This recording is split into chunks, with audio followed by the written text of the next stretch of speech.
todos los miércoles a las 7 p.m. por Facebook Live. Escúchanos también por Spotify, Apple Podcast y Amazon Music. ¡Bienvenidos! ¡Comenzamos!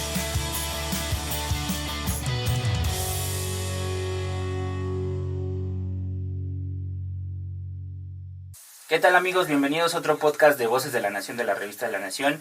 Es para mí un honor darles la bienvenida a esta tercera temporada del podcast Voces de la Nación. Muchas gracias por todo su apoyo y por todos sus comentarios, me gusta, compartidas. Este año nos fue muy bien, les quiero comentar. Y pues bueno, muchas gracias por todo su apoyo a toda nuestra audiencia. Y también tengo el gusto de presentarles el día de hoy a iniciar esta tercera temporada al diputado Héctor Jaime de Guanajuato. ¿Cómo está, diputado? Muchas gracias, Jerry. Héctor Jaime Ramírez Barba para todo el auditorio. Héctor Jaime para ti, Jerry, para todo el auditorio. Muchas gracias. Pues mira, año nuevo, 2024, iniciamos con muchas expectativas. Y el hecho de que el podcast tenga dos temas relevantes. Uno es hablar de voces. Se ocupa mucho de escuchar las voces, cosa que el gobierno actual no escucha las voces. Y por otro lado, que hable de la nación en su conjunto, que habla de integración, de unión y no de división. Entonces me encanta estar contigo, Jerry. Muchas gracias también. Queremos que nos cuente cuáles son sus gustos, qué le gusta hacer, le gusta pasar tiempo con su familia, cuáles son sus hobbies. Pues mira, yo vivo en un matrimonio que tenemos ya 42 años de casado, mis hijos ya son grandes, tengo dos nietas, bueno, una nieta y un nieto de mi hijo mayor y dos nietas. ¡Ah, qué padre! Una nieta y un nieto de mi hijo menor, son 4 nietos, nos la pasamos muy bien. Mi esposa es igual que yo, es médica y es oftalmóloga. Okay. ¿Usted es médico qué? Yo soy médico especialista en cirugía general, en salud pública. Tengo doctorado en ciencias de la salud y tengo doctorado en nutrición pública, Jerry. Mi esposa es oftalmóloga y tiene su especialidad en glaucoma. Y ¿Usted se dedicó al tema médico?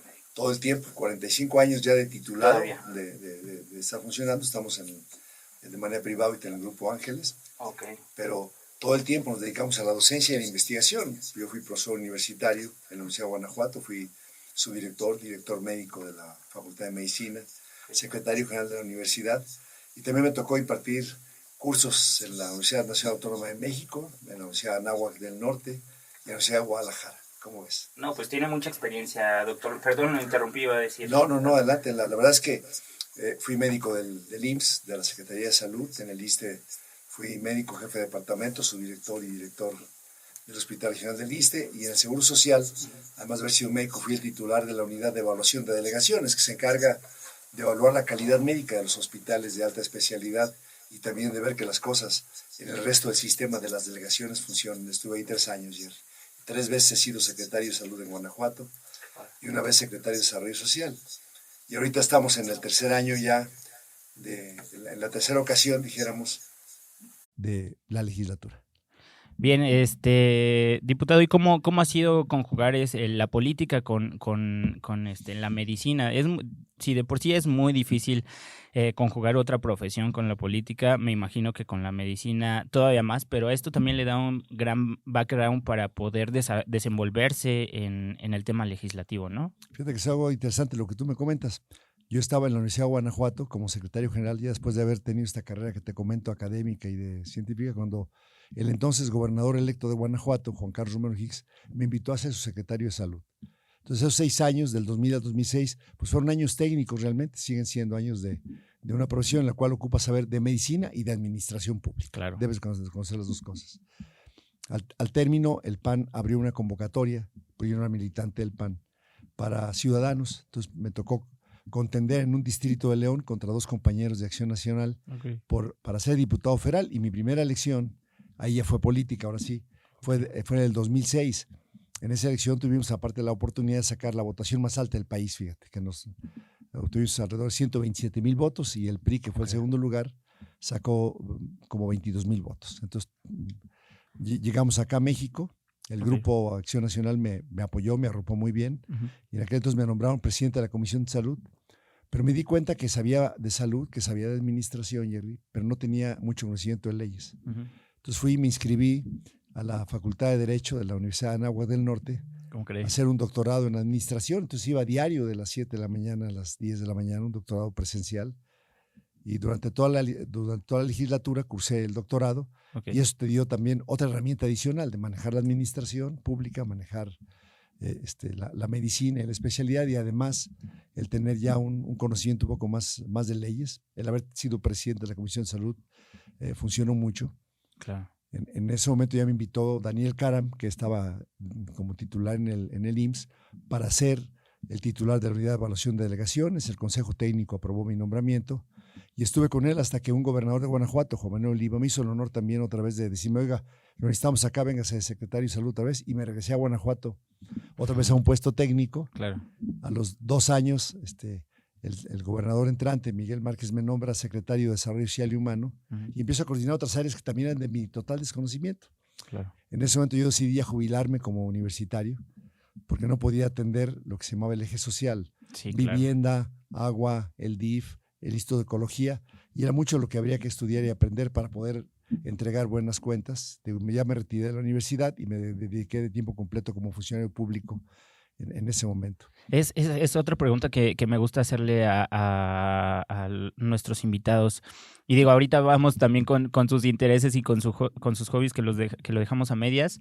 ¿Cómo le hace usted para lidiar con tanta presión en medio del trabajo? ¿Tiene alguna actividad o cómo es su forma de salida espiritual o cómo le hace para lidiar con tanta presión, diputado? Mira, comentarte primero, no hay más presión. Por mi profesión, yo soy cirujano, te comentaba, y ya en mi práctica fui cirujano de área 50, o sea, de urgencias.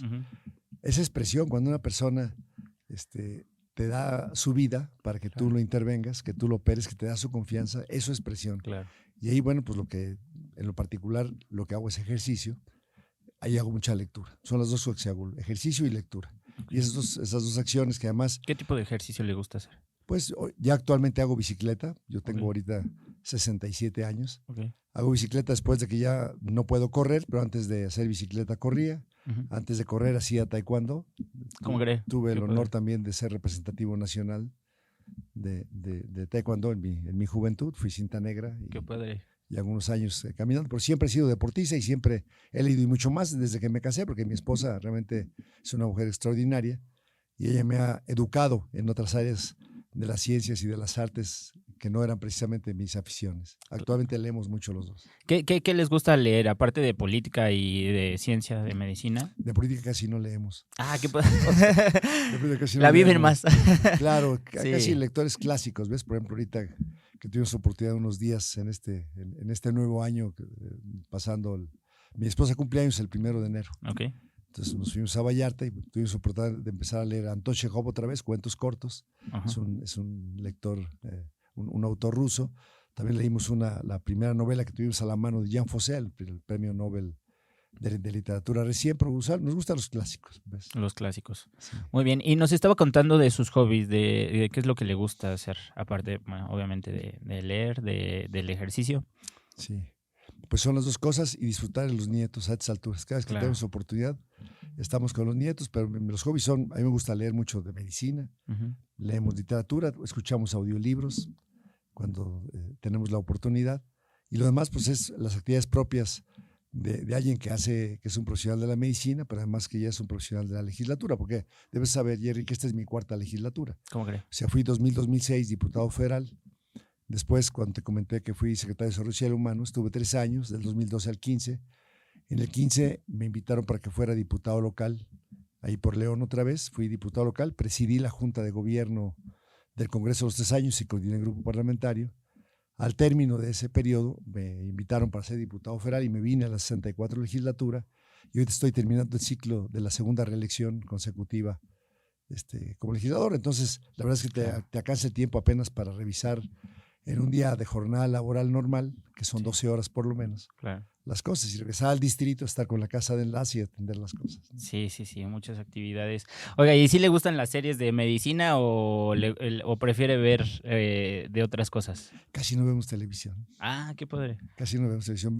Vemos en ocasiones, ahora que hay Netflix y tú puedes elegir algunas cosas. Sí. Vemos algunas series de vez en cuando, pero no es lo usual. Okay. Vemos cuando hay noticieros, un spotlight, los primeros 3, 4, 5 minutos que te dan el resumen del día, y los demás, pues sí leemos. Como legisladores te llegan las tareas, a mí me llegan más las tareas de mi responsabilidad. Yo ahorita al igual que las últimas 3 ocasiones. Yo estoy en la Comisión de Salud, usualmente. Estoy en la Comisión de Transparencia y Anticorrupción. Okay. En la de Seguridad Social. Son las que normalmente participo y bueno, pues eso me ocupa bastante tiempo de mi lectura. Diputado, me quiero poner un poco más serio con estos temas y la verdad es que hay un tema del que no se ha pasado factura a nivel federal, que es la pandemia. Entonces vimos en este tema que había encargados irresponsables que no sabían cómo llevarla y no se dieron el control para que alguien capacitado, que tenemos que decirlo también, usted con todo lo que nos contó, con toda su experiencia, está capacitado y eso es la diferencia que tiene el PAN, ¿no? Que busca capacitar y que busca formar a cuadros que están formados o formarlos más para que se puedan desenvolver en este tipo de puestos. Entonces, hay una factura que no le hemos cobrado al gobierno federal, que es la pandemia. Entonces, quisiera hacer como un recuento rápido para no dejar de lado este tema de todos los errores que tuvo el gobierno federal en la pandemia con, obviamente, bueno, el secretario Alcocer ni hablar porque ni se apareció, pero López-Gatell hizo muchas barbaridades. Mira, Jerry, quizás si quisiera dejar un mensaje central, realmente el PAN hace mejor gobierno que otros. En el contraste, es que hace mejores gobiernos por 2 razones. La primera, por la profesionalización a la que tú haces referencia. O sea, el Partido de Acción Nacional siempre busca a los mejores hombres y mujeres para los puestos. Claro. Y la segunda, porque además de elegir a los mejores, tienen un común denominador que se llama humildad. Si cuando yo te comentaba hace un rato que presión, yo como cirujano, es cuando llegaba un médico, doctor, ocupo que usted me opere, que un par médico te ofrezca su vida para que tú lo intervengas, esa es presión. Bueno, en la salud pública, presión es que un país te deje su salud para que tú tomes decisiones, porque el monopolio de la salud es un monopolio del Estado, es una obligación franca del Estado mexicano. Y tenemos oportunidad de contrastar con 2 épocas de pandemia. Claro. Yo te comentaba que mi primera época de diputado federal fue después de haber sido investigador, universitario, secretario de salud 6 años, con el presidente Fox, y la primera pandemia que hubo fue con el presidente Calderón.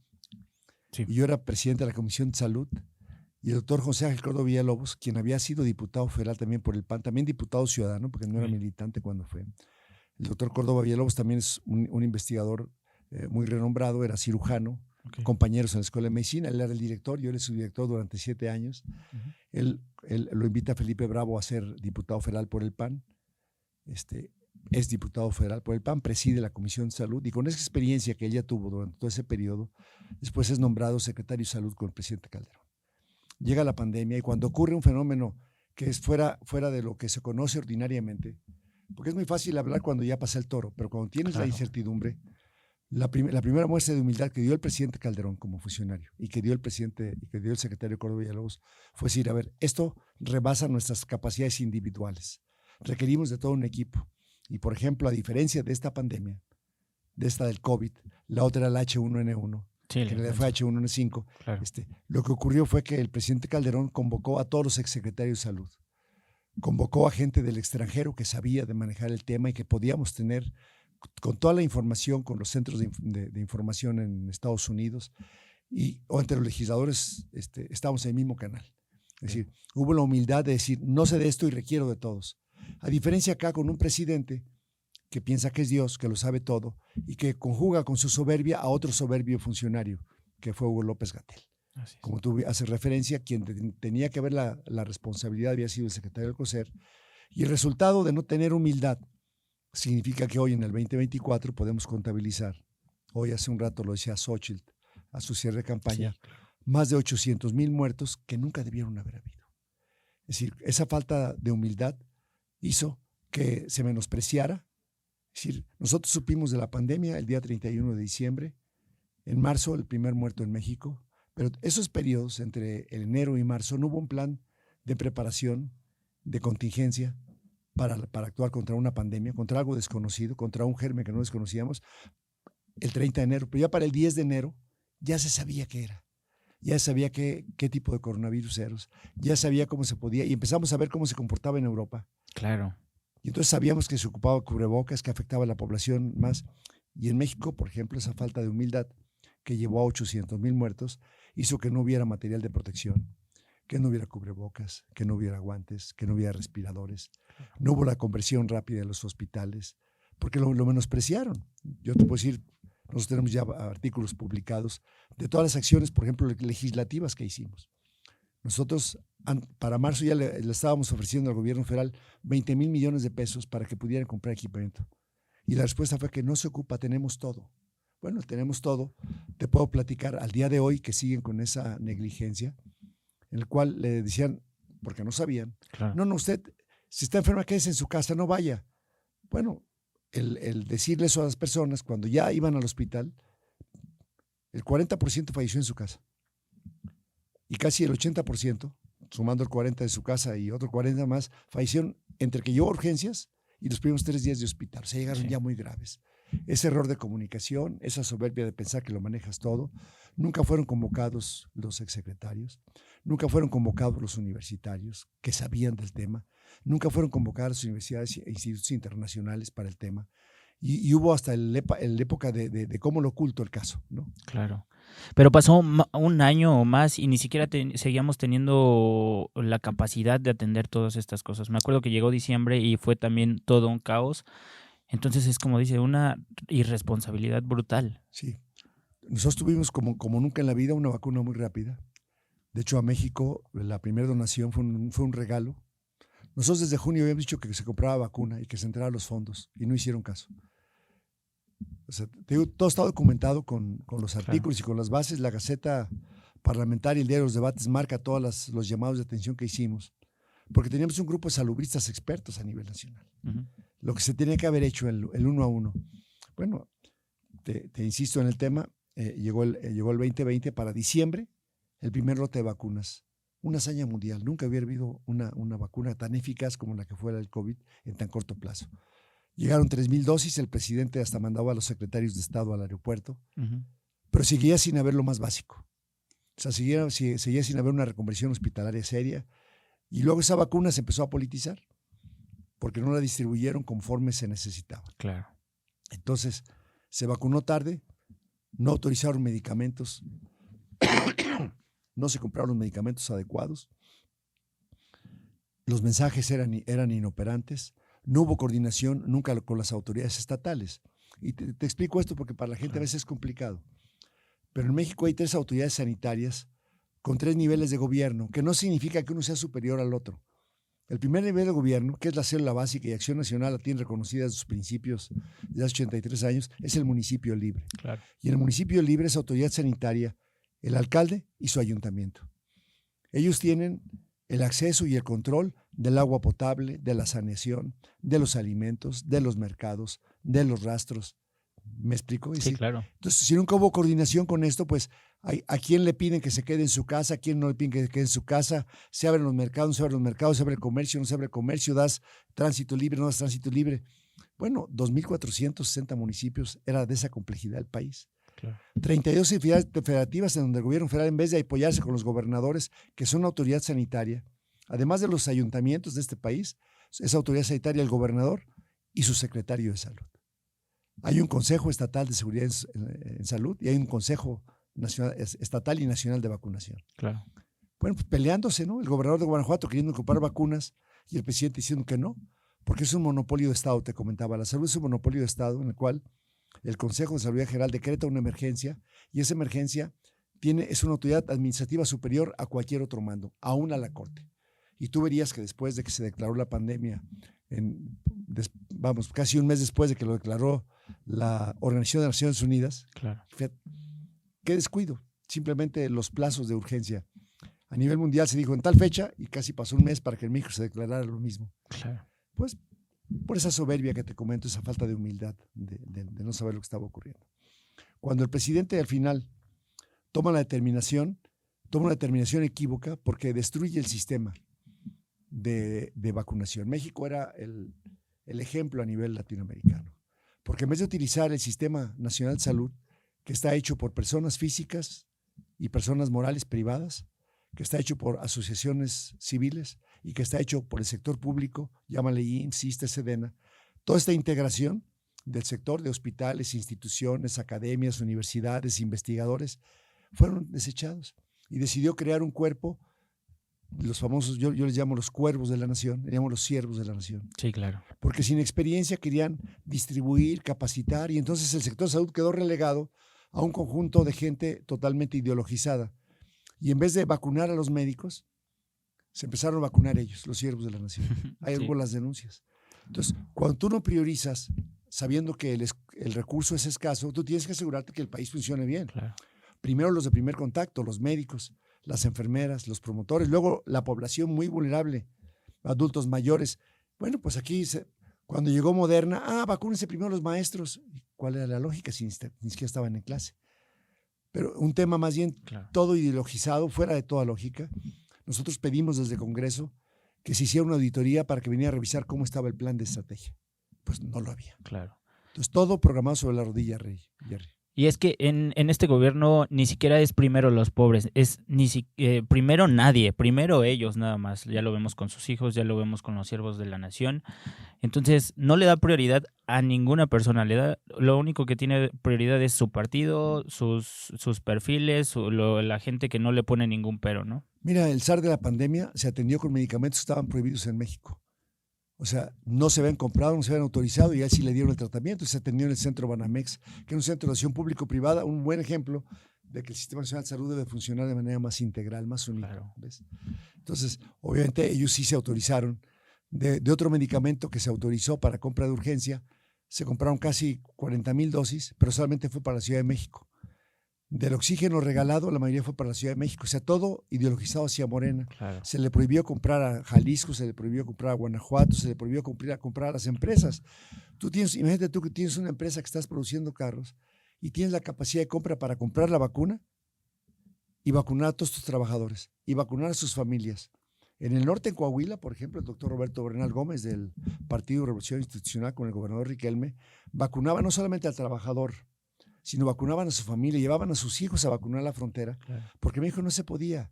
O sea, no la salud, no la economía, no el apoyo, no los recursos. Las primeras batas, tú recuerdas que lo denunciamos, porque fue como que algún tipo de contrabando de batas que eran más delgaditas que una oblea. Sí. Y son los primeros que empezaron. Estamos entregando batas cuando está la factura, ¿no? Y obviamente tú veías las batas y no servían para lo que tenían que haber servido. Y por eso, ¿qué es lo que pasó con el INSABI? Yo puedo intuir que por eso lo desintegraron, porque hubo muchas irregularidades, pero en realidad, ¿cuál fue el tema del INSABI? Bueno, ahí es otro tema, porque este gobierno dijo desde un principio que el Seguro Popular no servía. Un tema ideologizado, porque el Seguro Popular nunca dio atención médica. El Seguro Popular lo que hacía era entregarle a los estados el dinero y los estados entregaban los servicios de salud. El Seguro Popular le entregaba el dinero al Instituto Nacional de Cardiología y quien operaba era en cardiología, era nutrición, era cancerología, era rehabilitación, era el Hospital Juárez de México, era el Hospital Infantil de México, era el Hospital Gia González, era el Hospital General de México. Es decir, quienes entregaban los servicios eran los técnicos. El Seguro Popular no tenía hospitales. Lo que hacía era decir, oye, le vamos a entregar un paquete esencial, exigible, de que va a tener derecho a tantos padecimientos, a tantos medicamentos y a tantos padecimientos muy graves, claro, que se llamaban de gastos catastróficos. Entonces el gobierno dijo, ni era seguro ni era popular, situación absolutamente falsa, que a esta altura yo te digo, cuando ellos tomaron el gobierno, un órgano autónomo determinó que cuando le preguntaban a la población si tenían o no acceso a un servicio médico, 20 millones de mexicanos dijeron que no. Y ese fue el pretexto para quitar el Seguro Popular. Bueno, 5 años después hay 50 que no tienen, 50 millones. O sea, 30 millones más que no tienen servicios médicos. El presidente además dijo, bueno, pues vamos a hacer un plan de gobierno. En el plan de gobierno dijo, la institución que ahora va a dar los servicios, te insisto, el Seguro Popular no daba servicios médicos, no van a ser el Seguro Popular, sino los estados. Y voy a hacer una institución que los dé. Entonces hizo el INSABI. Y empezó a hacer las cosas para que un estado que daba los servicios, pensemos un estado chiquitito, Nayarit, uno de los más pequeños junto con Colima y Tlaxcala. Bueno, pues el gobernador de Nayarit le daba las instituciones al INSABI y el INSABI dice que operaban las cosas. En la práctica, era el mismo Hospital General de Nayarit, las mismas enfermeras, los mismos químicos, los mismos nutriólogos, los mismos odontólogos de Nayarit los que daban el servicio, sí, pero tenían ya menos dinero. Porque con la reforma que hicieron en la ley, al crear el INSABI, le quitaron el dinero lo que era el Seguro Popular, pero yo le voy a llamar ahora el financiamiento. Claro. Le quitaron el financiamiento al sistema público de salud y entonces el INSABI empezó a dar un servicio. Se aprobó su reforma en el 19 y se los advertimos, estaban equivocados. Se aprobó en noviembre y entró en vigor el 1 de enero. Y dijeron, todos los servicios, todos los medicamentos, en todos los hospitales y todo gratis. Entonces la gente llegó en enero al Instituto Nacional de Cardiología, oiga, vengo a operarme de corazón. Pues le toca tanto. ¿Cómo tanto si es gratis? Ya dijo el presidente.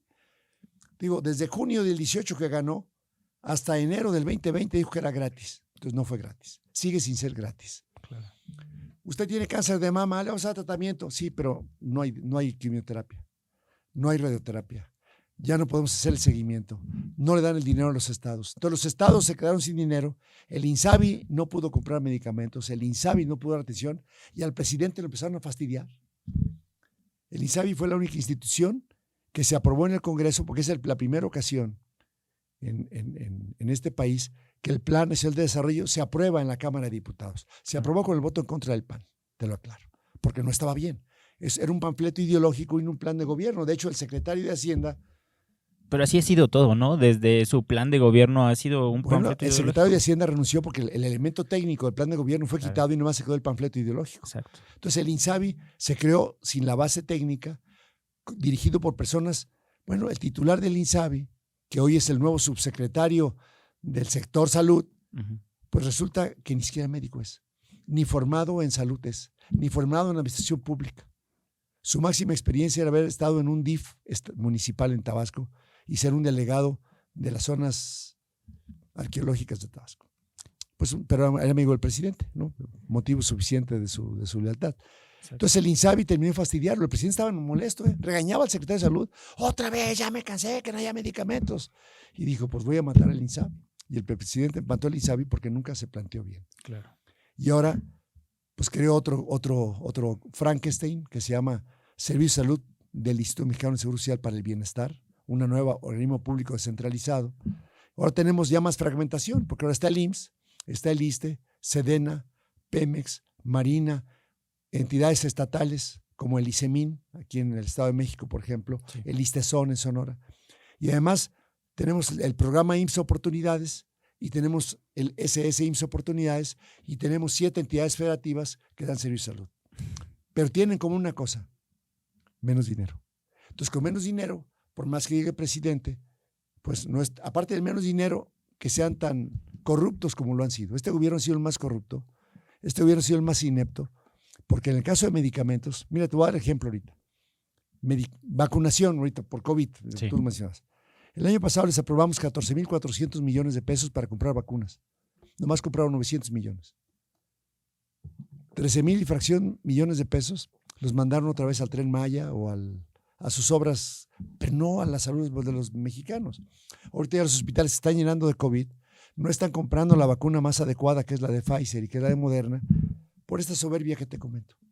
No, pues que ya compramos muchas con Cuba, oiga, pero esas no sirven. Desde mayo del año pasado dijo la OMS que no sirven.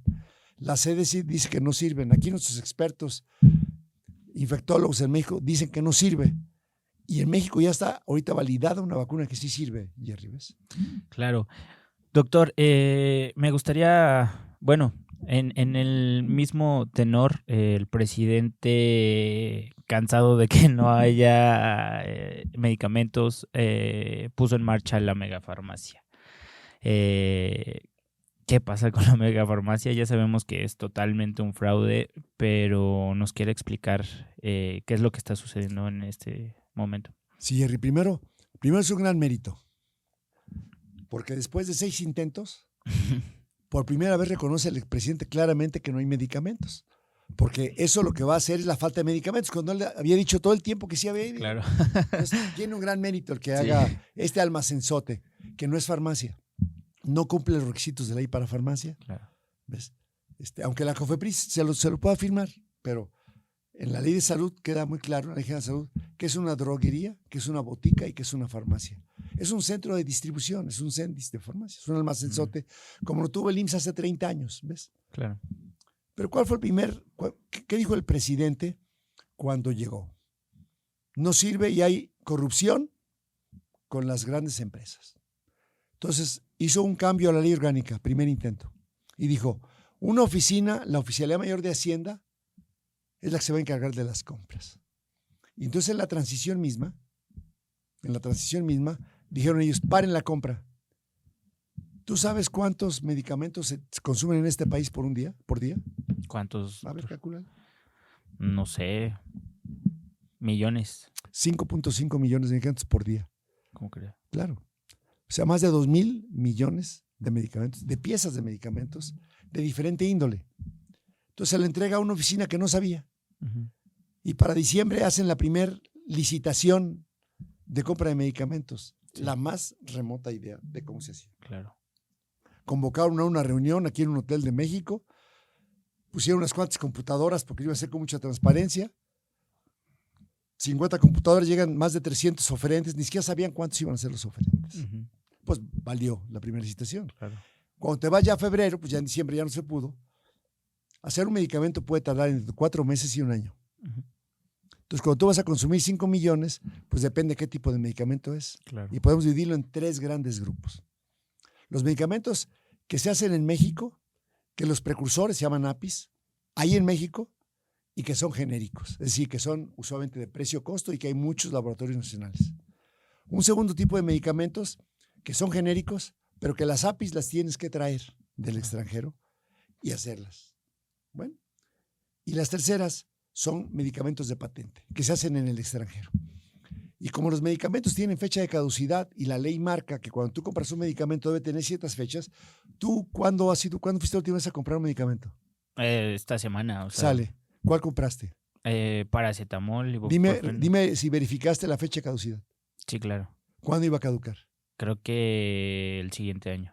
Entonces, hay un plazo para cada tipo de medicamento. Claro. Una vacuna caduca en 6 meses. Claro. Entonces, tú tienes que ver en qué momento la vas a producir y no las guardan en almacenzotes, claro. ¿No? ¿Habrá un almacenzote mundial para ir sacando lo que se necesita? Pues no. Se hace a pedido. Claro. Entonces, un país que tiene 2,460 municipios, más de 30,000 unidades médicas, tan simples o tan sofisticadas. ¿A qué me refiero tan simple?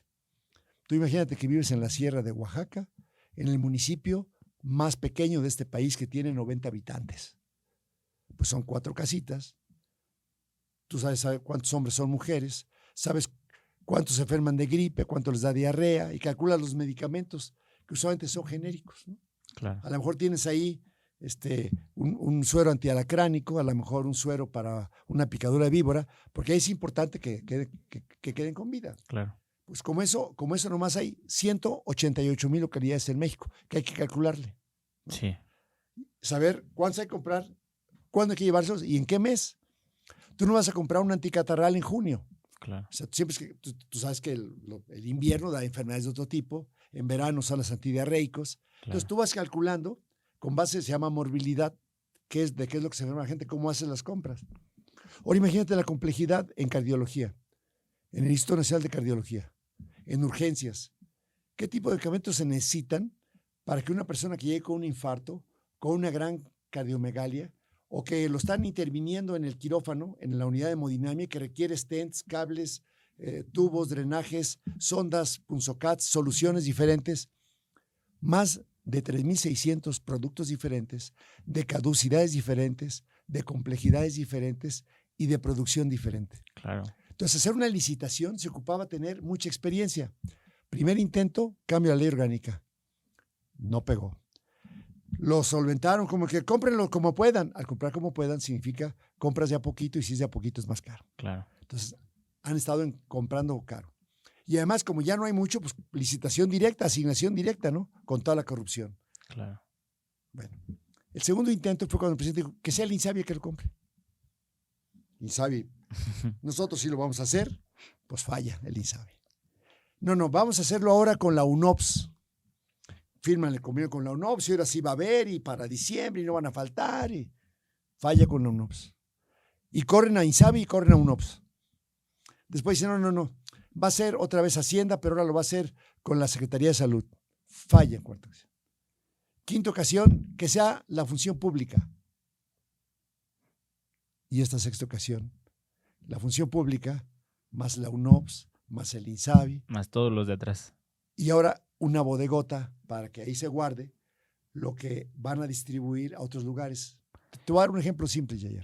El presidente, con toda su fuerza, cayó un pequeño huracancito aquí en Guerrero, el Otis. Claro. Él iba en un jeep, quedó atorado. Sí, lo vimos. Pues imagínate un medicamento. Si el presidente, con toda la fuerza del Estado, queda atorada, imagínate un medicamento para llevarlo allá. Claro. ¿No? ¿Cómo surtir a las farmacias, a los hospitales? Aunque el día que ha surtido, la gente allá te va a decir que no es cierto, ¿no? Claro, es que el medicamento no lo necesitamos en un almacén, lo necesitamos en los hospitales. Claro. Y ahora, como esta ley de logística que hicieron los de Toyota, no me acuerdo, que lo necesitas en el momento que casi lo vas a consumir para no tener tantos. En México así estaba el sistema, Jerry. Se tenía un abasto promedio del 97%. Y los que no tenían abasto era porque no compraban bien o porque no pagaban, como era el ISSSTE, por ejemplo. Sí. ¿Ves? Entonces, el sistema está y la institución está. La institución que más tiene experiencia en esto es el Seguro Social. Pero ni siquiera en esta sexta que se le da a Birmex, porque no solamente es el CENDIS, sino quién lo va a administrar. Claro. Bueno, a Birmex se le caducaron más de 5 millones. Birmex tiene 7 almacenes pequeños.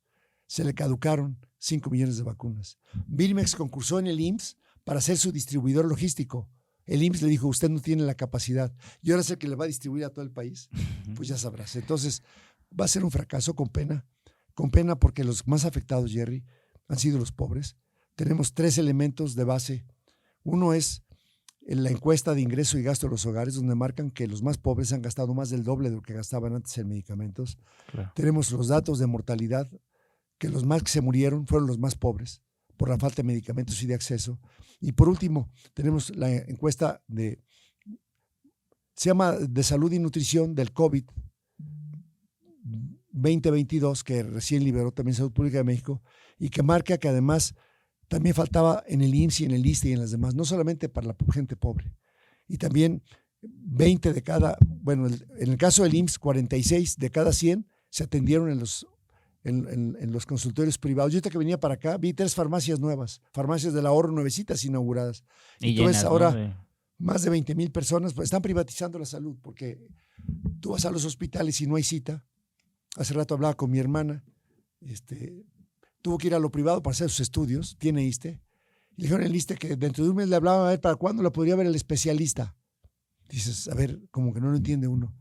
Y dice el presidente que todo está muy bien, o sea, cero autocrítica. Acaba de presentar su último informe con cero autocrítica, aunque en el propio informe de gobierno, en el 5º informe que nos entregó, ahí marca con claridad que la mayoría de la gente que ya pagó sus impuestos, que ya pagó de su bolsillo para tener IMSS o ISSSTE, o sea, están yendo a los privados también porque no le están dando el servicio. De ese tamaño es la desgracia y hay que recordárselo a la gente, porque no es que se murieran porque llegó el COVID, no, se murieron por la negligencia criminal de este gobierno de no administrar bien la salud. Es una pena, de verdad, doctor. 2 cosas quiero tratar ahora. ¿Qué nos falta para llegar a un sistema parecido al sistema de salud de Dinamarca?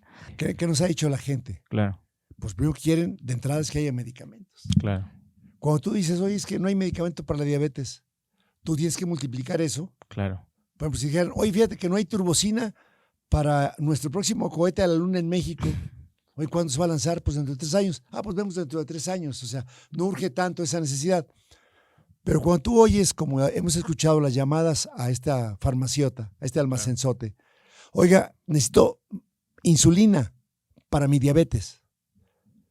Cuando alguien no está bien controlado su diabetes, es la primera causa de ceguera en México. Es la primera causa de insuficiencia renal y de diálisis y de muerte. Es la primera causa de amputaciones. Claro. Es la primera causa de accidente vascular cerebral. Y cuando tú multiplicas, oiga, no hay un medicamento para la diabetes, lo multiplicas por el total de mexicanos con diabetes, 20 millones. 20 millones. Falta un medicamento para la hipertensión arterial, quiere decir que no hay, 12 millones. Entonces, con 2 padecimientos, tú te das cuenta de la magnitud del sufrimiento de la población, Claro. que tienen que ir a comprar medicamentos a los únicos que han estado creciendo en este país, que son los hospitales privados y las farmacias privadas, porque el gobierno ni da el servicio ni compra medicamentos. Sí da algunos servicios, por supuesto que da servicios, pero no los que debiera. No los que debiera porque el presupuesto no lo ha ejercido. Simplemente el año 2023, ha cerrado el año, la Secretaría de Salud, que tenía 120,000 millones, no ejerció 30,000 millones de pesos. Claro. Y para este 2024 le disminuyeron casi a la mitad su presupuesto. Entonces, cuando un gobierno dice, Oye, pues yo me interesa mucho la salud. Se dice en la administración pública que deseo que no va a acompañar el dinero. Claro. Es solamente payasada. ¿Cómo llegar al espíritu nórdico? Bueno, lo primero que quiere la gente es, oiga, pues si yo estoy sano, ¿qué actividades de promoción y de prevención de la salud me permitirán a mí seguir estando sano? Claro. Y entonces hay varias acciones que se pueden hacer, muchas de ellas no son médicas, ¿no? Oye, ponerle luz, que pongan las deportivas, que haya ejercicio en las escuelas, que disminuyas los alimentos de alto contenido calórico, que haya vacunas para que las personas no tengan enfermedad, que no hay que tener antibióticos para la neumonía, sino una vacuna para que nadie llegue a tener una neumonía. Claro. Todas las medidas de promoción y de prevención, y de eso por lo menos se debe de gastar el doble de lo que está gastando México ahora. Es decir, por lo menos 30 centavos de cada peso destinado a la salud debe ser en estas medidas de promoción y de prevención de la salud. Después, que si estoy enfermo, pueda tener un lugar cercano para que me atiendan, independientemente de qué seguridad social tengo yo. Si cerca de mi casa, porque así fue hecho México, está una clínica del ISSSTE y tú tienes confianza, aunque tú tengas seguro social, pues ve a la clínica del ISSSTE que te queda cercana, claro. Y ya que el ISSSTE se arregle cobrándole al seguro social tu consulta. O sea, que te quedes cercano y que cuando te den tu receta, si es receta, vayas a que te la surtan. Y que si te piden un laboratorio, vayas y que te lo tomen. Y si te piden una radiografía, vayas y te la hagan. Y si te programan para una cirugía que es urgente, te operen ese día. Si no es urgente, que te programen los siguientes días. Que si pasa algo, le avisen a tu familiar. Que si te desplazan de una ciudad a otra, te paguen el viático a ti y tu familia para que llegues allá. Imagínate la tragedia de un niño con leucemia de Oaxaca que lo traen al Hospital Infantil de México. Muy bien, el niño llegó y la mamá, ¿cómo va a vivir? Si el 80% de ellos son pobres. Sí. Entonces, un sistema de cuidados que ha escuchado Xóchitl y lo propuso hoy por la mañana, no como propuesta, sino como un tema que habría que incorporar. Bueno, tenemos que trabajar mucho más en este esquema. Es decir, como en las escuelas, tener un sistema que el que tenga que aprender, aprende, que el que tenga que enseñar, enseñe, y que el que tenga que administrar, administre, que es simple, ¿no? Claro. Bueno, en la salud, que tengamos un ciudadano que sepa, que tenga las riendas de su salud, que abra su cartilla, que tenga lo que necesita, que el gobierno lo provea con gratuidad, rápido, bien y a la primera y con calidad. Y por último, que si va a haber un tema catastrófico y serio, tenga la respuesta adecuada. Hoy este gobierno no ha invertido lo suficiente en salud y ahí tenemos un gran reto. O sea, se necesita más dinero en salud, pero se necesita saber administrarlo mejor. Y obviamente tener profesionales de la salud con humildad, con capacidad, pero con humildad para saber que cuando algo no se conoce, en este país grandioso, mira, el rector de la Universidad de Miami es mexicano. Algunos de los principales responsables en la Organización Mundial de la Salud son mexicanos. En el CDC trabajan mexicanos. Tenemos gente tan prestigiada en la administración pública, en más de las 70 especialidades de este país, que basta que con humildad lo sientes alrededor de una mesa y lo vas a poder hacer. Claro. O sea, se ocupa un líder, se ocupa un proyecto y se ocupa un equipo. Y en salud, esta complejidad que te digo, desde una unidad rural, donde llega una camioneta con un médico, un promotor, una enfermera, la camioneta debe tener gasolina, debe de servir, debe estar el promotor, debe estar el médico, debe visitar esas colonias retiradas, esas comunidades retiradas. Si son comunidades que tienen capacidades no comunicarse en español, tener la capacidad nosotros de hablar en su idioma, de hablar en sus propias capacidades. Claro. Se me hace muy interesante, doctor, el tema que comenta, que no nada más el sistema de salud tiene que ver, o sea, con la salud de los ciudadanos, sino también la planeación, cómo planea el gobierno todas las cosas y todos los servicios que le da a las personas. Es decir, si no hay luminaria, pues en la noche se pueden caer y ahí se rompen el pie y eso forma parte de la salud. Si no ven en el medio ambiente, pues las personas se van a empezar a enfermar de los pulmones, ¿no? Si ponen casas al lado de un basurero, pues también va a haber muchas más infecciones. Sí. Este tipo de cosas está muy interesante, pero pues, ¿qué le podemos pedir a un gobierno que ni siquiera puede hacer un plan de gobierno que haga una planeación urbana federal y estatal? Sí. No, tenemos que trabajar mucho más. La salud es un punto de encuentro entre el ciudadano, su familia, su comunidad, los políticos y obviamente los profesionales de salud. Debes tú de saber, por ejemplo, que una de las principales causas de muerte en las mujeres que tienen cáncer de pulmón es por cocinar con leña. O sea, ahí la política pública no es hacer hospitales ni medicamentos para el cáncer. Claro. Es que las personas tengan los instrumentos necesarios para no cocinar con leña. Y eso es una medida política pública. Claro. ¿Ves? El hecho de que ahorita el presidente no crea en las energías alternativas y estemos quemando combustóleo para producir luz eléctrica, lo único que produce es más cánceres, más enfermedad pulmonar obstructiva crónica, más infecciones respiratorias en todas las zonas de Hidalgo, de Guanajuato, de Salamanca, con estas refinerías. Es decir, la salud ambiental forma parte de la salud.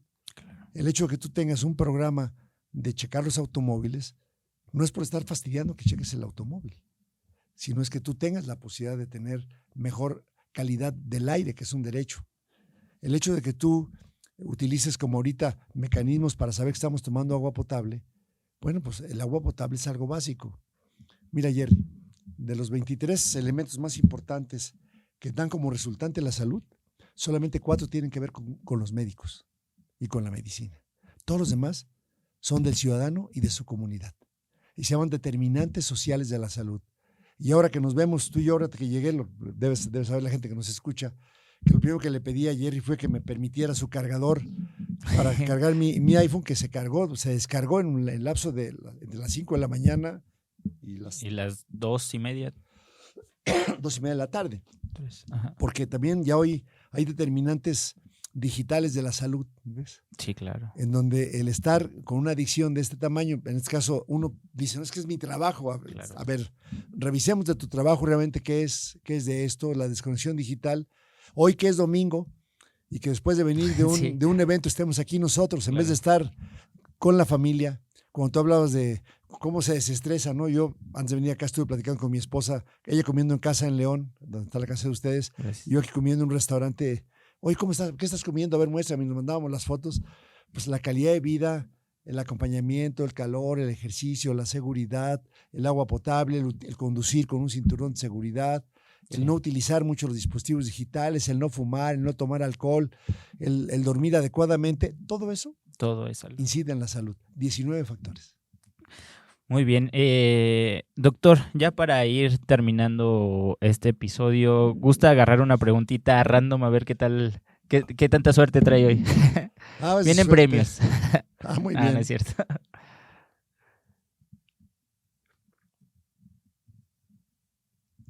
¿Cuál es el proyecto en el que más has trabajado, que te ha desafiado o inspirado? Dice.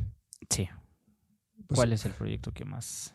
Quizás si me dijeras, fue la primera vez que tomé una responsabilidad de administración pública siendo médico. Porque yo llegué a un hospital como especialista y sabía de medicina. Entonces me llevaba bien con las enfermeras a un hospital después fui director de ese hospital. Entonces, cuando te dicen que queremos que tome usted esta responsabilidad administrativa, te das cuenta, lo que no se han dado cuenta las autoridades federales actuales, Sí. es que lo peor que te puede pasar es llegar a un puesto que no estés preparado para hacerlo. Se llama principio de Peter, donde todo el mundo asciende hasta llegar a un nivel de incompetencia. Entonces, el reconocer mi nivel de incompetencia hizo que tuviera uno que fortalecerse en esa área y capacitarte y darte cuenta que cuando tienes una responsabilidad, sea pagada o sea gratuita, debes de hacerlo de la mejor manera. Ahorita cuando llegamos tú y yo y que te decía que estaba intentando poner todo el sistema en mi casa, que dice, oiga, en lo que podamos ayudar, esa frase es de alivio, de espíritu de quien la da y quien la recibe, ¿no? Claro. Quien ofrece servir y que da servir. Siempre el servir ha sido un proyecto que me motiva, pero el reto particular ha sido el reto de estarme preparando de manera continuada ante las acciones, como que te comentaba. Yo llegué de diputado, ya siendo cirujano, siendo salubrista, habiendo sido secretario, teniendo doctorado, teniendo maestría en administración, una especialidad en finanzas, y sin embargo no sabía de leyes. Uh-huh. Entonces, el decir, oye, no puedo estar de diputado porque aquí se manejan leyes, ¿no? Claro. Y no Aquí puedo se uno- hacen leyes. Exacto, entonces tienes que saber de qué se trata, y por eso el reto, y yo estoy a favor de la elección consecutiva, es porque tienes que ser profesional del área en la que estás manejando, Jerry. Yo imagino el reto que tú tienes, que tienes aquí con el colaborador que ya volteándolo a ver, ya sabes si Panchito. con Panchito, si le baja, le sube, Sí. se corrige, ¿no? Sí. Pero la gente debe saber que así es la vida. La vida te da retos cotidianos. Ahora, yo he sido muy afortunado porque en estos 42 años que te comento que llevo de matrimonio, realmente mi crecimiento ha sido muy superior a la compañía de mi esposa. Soy mucho mejor que como era y mucho se lo debo a ella, ¿no? Y a esos retos que tenemos, Claro. con los errores y fallas que tenemos todos como humanos, pero así se dan.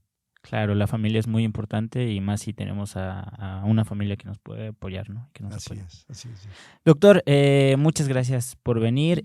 Nos están escuchando por todas las plataformas digitales, Facebook, Twitter, Instagram, por las plataformas de audio, Spotify, Apple Podcast y ahora también a partir de este episodio por Amazon Music. Entonces, ¿algo que desea agregar, algo que le quiera decir a toda nuestra audiencia? Pues miren, yo sí les comento que cuando alguien dice que una persona es funcionaria 24/7, que dice o presume 24 horas, 7 horas al día o a la semana, está mintiéndole. Nadie puede trabajar 24/7. Hay que desconectarse digitalmente de sus teléfonos un buen rato, apáguelos. Realmente no le va a pasar nada si no lo apaga. Y por último, el único que sí vive 24/7 es usted. Usted vive con usted mismo. Yo le invito a que haga ejercicio, le invito a que duerma bien, lo invito a que deje el hábito de fumar, a que deje el hábito de tomar. A diferencia de tomar, el fumar es dañino, aunque sea un solo tabaco, y a veces el alcohol, una copa, es decir, un caballito de tequila de vez en cuando, o de una copa de vino tinto es provechosa, pero por lo demás es importante que conserve su salud. Tenga usted las riendas de su salud y eso le va a servir mucho. Vacúnese, estamos en invierno, todavía se acaba hasta marzo. Si no se ha vacunado contra la COVID-19 y tiene más de 65 años, diabetes, tiene cáncer o hipertensión, vaya y vacúnese. Aunque cueste 850 pesos en una farmacia, le va a costar mucho más caro perder la vida a usted o a su familia. Y le va a costar mucho más caro estar enfermo. Entonces la prevención, y esta vacuna es muy efectiva. En México hay 2 autorizadas, la Pfizer y la Moderna, y el gobierno federal no ha querido comprar las buenas. No se ponga la vacuna del Abdala ni de Sputnik, es agua. No vale la pena. Pero de las otras sí vale la pena que se cuídese usted, cuide a sus hijos, a sus familiares cercanos. La vacunación es un tema relevante. Exíjala, todas las vacunas, todos los niños. Doctor, por fin se nos hizo tenerlo aquí. Esta es su casa. Esperamos pronto tenerlo por acá otra vez. Y pues bueno, muchísimas gracias. Yo que estoy seguro que en un futuro vamos a poder hacer un podcast, aunque estemos en la distancia. Ojalá que sí. Porque hasta sí ahorita sea. es muy grato estar aquí, porque aparte los que no nos alcanzan a ver, tenemos paredes de hule espuma, así como para que no se escuche el eco y que a usted le llegue mejor calidad. Pero pues usted me tiene a sus órdenes en mi Twitter, es @HéctorJaime, en mis Facebook, Doctor Héctor Jaime, en Instagram Héctor Jaime, en Twitter, y próximamente mi podcast que con tu ayuda y con la ayuda de Panchito vamos a poder tener. Ya oyeron, amigos, es la premisa de esta noticia. Vamos a tener pronto el podcast, ahí les vamos a pasar el link para que lo puedan escuchar. Y pues bueno, muchas gracias. Una última pregunta que tengo por ahí. Estoy viendo apenas The Last of Us y he estado viendo noticias de que la próxima pandemia, bueno, el próximo problema de salud va a ser con un hongo, ¿es cierto?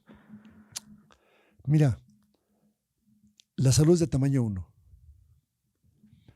El próximo problema de salud puede ser con un 99% de probabilidad sea otro virus.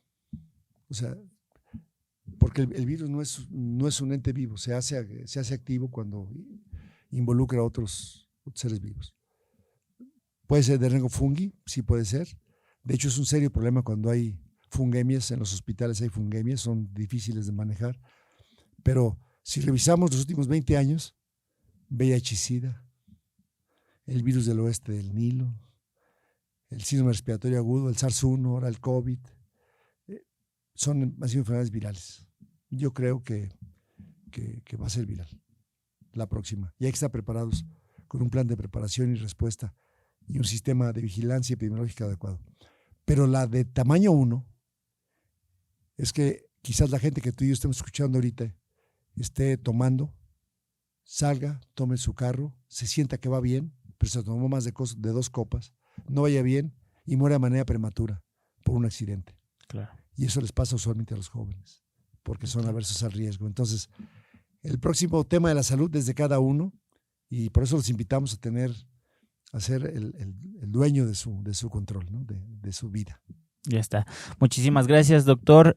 Bueno, amigos, nos vemos en el próximo episodio de esta tercera temporada del podcast Voces de la Nación de la revista La Nación. Hasta la próxima. No olvides escuchar el próximo episodio. ¡Hasta la próxima!